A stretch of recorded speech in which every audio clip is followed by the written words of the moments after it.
Yan, kung gusto nyo i-save yung sapatos nyo, oh. Iba na mga sapatos ngayon, daling matanggal yung kanilang glue. So okay pa siya, oh. Kaya lang kahit na may branded to, eh. Yung glue, oh. Kita nyo naman, oh. Kita nyo naman yung ilalim ng sapatos. Hindi pa siya gastado or used up. Hindi pa siya used up, oh. Buong buo pa, kaya lang dahil sa glue, kung ayaw mo nang ipa-repair o pag-aksaya ng panahon, sayang naman yung pagkakabili mo. I think this is more than 2,000 pesos. Diba? It's designed for the dump. Ngayon, pwede natin siya idikit ng glue. Contact cement or rugby. Contact cement, kasi yung contact cement is rubberized and waterproof.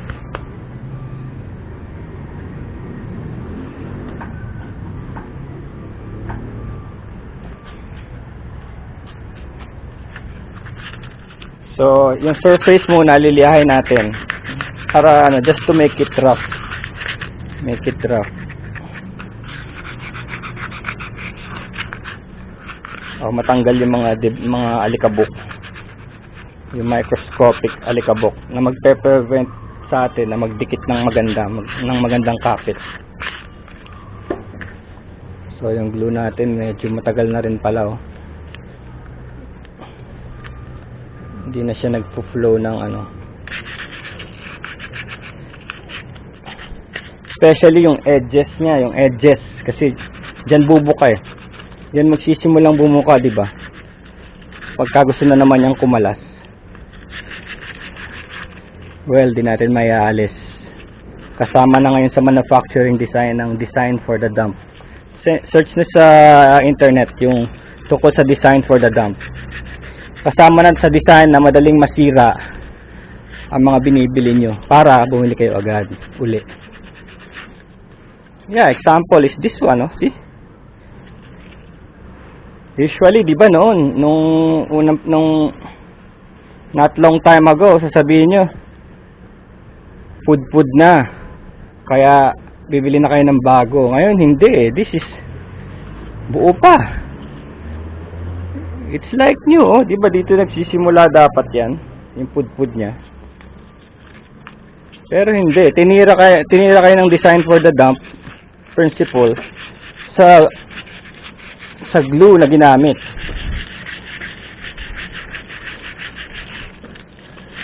This is for all, not for specific brands lang. This is for all things today. Kasi maaaring may mga manufacturer na nagpo-post na high grade ang glue nila, yung pala hindi. Ang duda ko dito, nilalagyan nila ng food material ang mga bagay-bagay. Food material. Kasi pag nilagyan mo ng food material ang mga bagay, mabubulok talaga, aamagin. Let's say, meron kang plastic. Gagawa ka ng plastic para sa isang laptop or LCD TV. LED TV. Lagyan mo lang yun ng konting amounts ng corn. Yung fine grain corn. I-break na nun yung band ng plastic, eh. And later on, aamagin yun. Kasi food grade yun, eh. Aamagin talaga yun. May mga microorganisms na talagang kakainin yung food grade material na yun. Kaya nakikita nyo yung mga plastic inaamag. Ngayon, inaamag na. Lahat, plastic for cellphone, plastic for laptop. Diba? Tapos nagbe-breakdown na. Nagbe-breakdown na as a food. So, minsan, ayos na ayos pa yung TV mo. Ayaw mo na kasi lumabo na yung screen because of the, yung nade-degrade na yung plastic niya sa screen. Yun na ang dahilan, kaya mga plastic buttons, sira na. Pero tutusin, buhay pa yung internals ng TV, yung electronics ng TV. Walang problema. Ang mga problema lang yung mga plastic buttons and yung casing niya nagbe-breakdown, gano'n.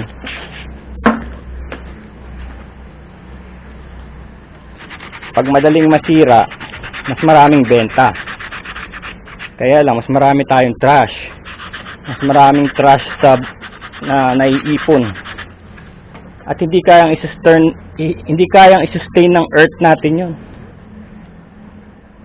Yung recycling process kasi is hindi naman 100% nare-recycle. 30% lang at the most ang nare-recycle na materials.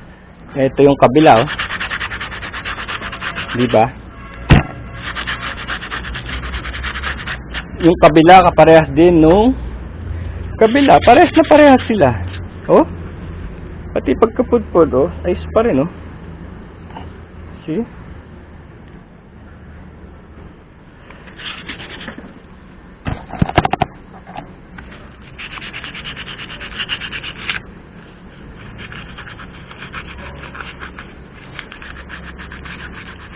So, ganun pa rin. Edges.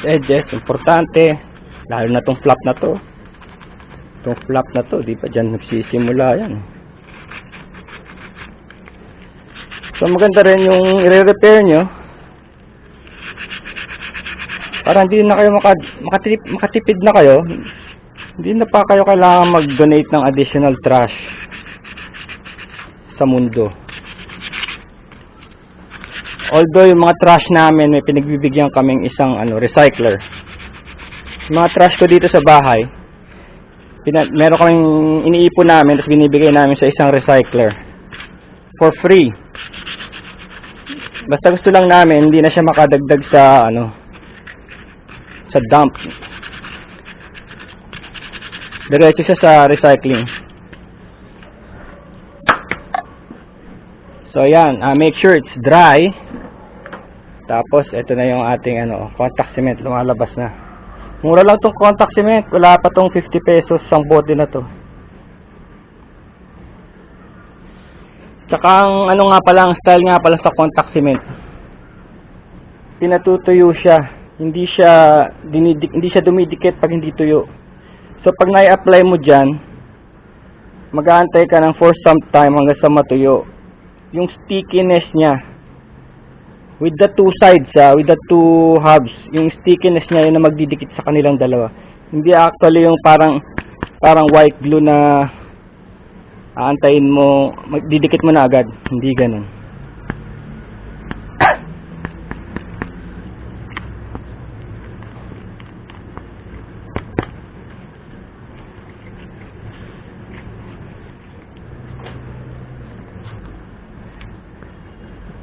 Attempt pa kong itapon na rin to. Kasi yung design for the dump is really parang pinag-iisipan talaga nila na hindi mo na talaga siya ma-reuse.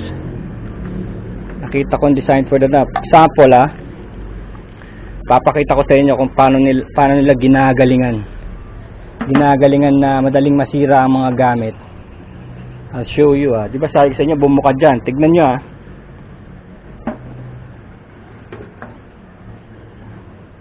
just in case na sasagipin ko pa to, look,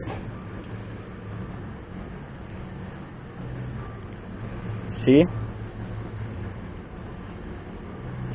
tignan nyo yung design for the dump principle, nagsisimula na naman dito. At pag pinul ko to, tanggal lahat yan.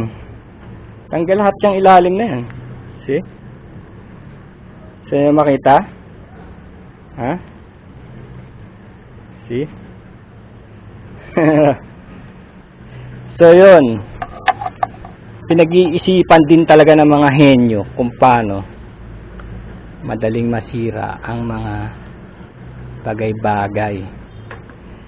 Kaya it's a struggle talaga saving this planet. Kasi ultimo mga genius minds ang sumisira din ito. And imagine niyo how many shoes ang lumalabas every month, mga bagong design. and all of them has the design for the dump principle. Staggering. Kaya napapansin nyo, di ba, nakakatawa na ngayon siguro sa inyo yung mga bakya-bakya. Yung mga bakya, yung parang sa Japanese, yung made of wood lang. Nakakatawa, sabihin nyo, no? Walang kaporma-porma, maingay, tak tak tak tak tak. Pero in the end, yun ang sustainable, zero pollution kasi it's made of wood. Tapos kinukuha nila sa dead wood. So nasa inyo na yun kung isipin nyo na kinuha yung anong yun, yung wood na yun sa buhay na wood, or sa dead wood, or sa wood na nilagay talaga sa forest to produce wood. May ganun sa Canada, sa New Zealand, meron talaga sila mga tree farms. Hindi sila nagpuputol sa open forest. So may ganun, parang poultry farm, parang sa manok. Hindi naman tayo nanguhuli ng manok sa forest, di ba? Inaalagaan natin yan for food, for consumption. So ganun din sa mga trees, meron din talagang trees na para sa consumption. Kaya yung bakya is sustainable. Siguro pag bulok na yung bakya, pwede pang gawing firewood or maybe paper. Recyclable siya, di ba? 100%. Saka marami siyang uses, di mo na kailangan dalhin sa planta pa yun para i-recycle. Ngayon ito halos tuyo na, dahil in the first place tuyo na talaga yung glue natin sa kalumaan.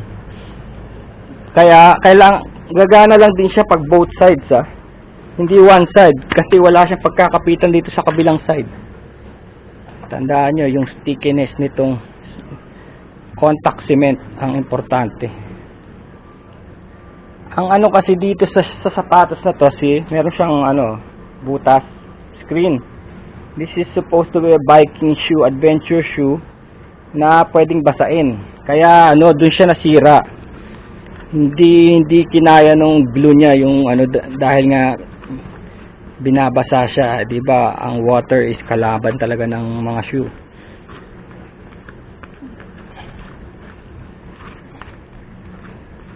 Kaya siya nahirapan. Parang biking in the rain, ganon. Pag mag-bike ka in the rain, kailangan mo ng ganitong shoe, pero hindi niya kinaya. Third tire, ganito rin ang ginagawa. Ganito rin ang principle sa emergency. Yung butas ang gulong mo, tapos may interior, ganito rin. Mag-aantay ka rin ng for some time. Tapos ipitin mo. Yun. 30 minutes na mula nung sinet natin. Ayan. So pwede mo nang i-hammer. Kung paano siya kumakabit ng husto.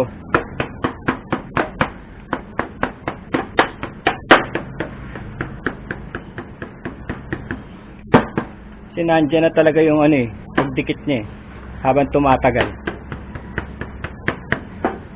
Look at this. Look at this, Sige nga.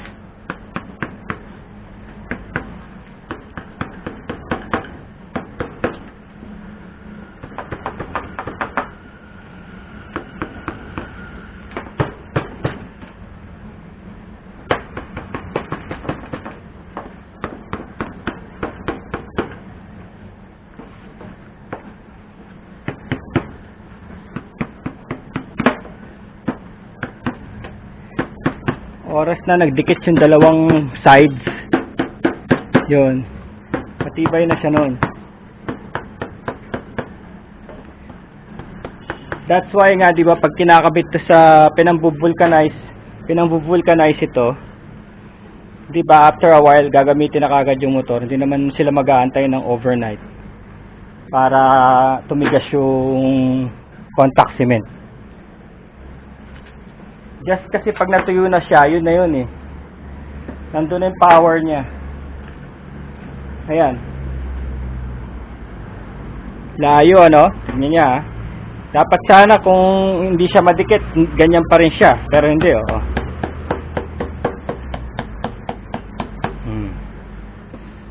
See? Look. Diba? Ayan, nakabuka. Oh, see? Kailangan nyo lang talaga yung force. Yung forceful yan. Para magdikit sila.